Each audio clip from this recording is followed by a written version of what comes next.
20-second tips for home learning. Hey everyone, welcome to 20-second tips for home learning, the show where each week we will discuss one super simple thing that will help you with home studying.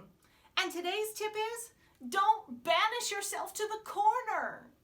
If you have a desk, you might be tempted to tuck it away somewhere to save space. But if you face a blank wall all day, you probably won't be able to see straight by the end of it.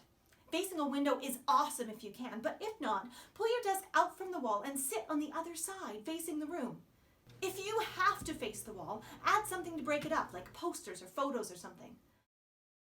A blank wall is the worst thing for your brain. Ta-da! Now, before you go, comment below with one thing you can see from your workspace that's not a wall. And if you'd like to know more about what these videos are all about, check out the introduction video.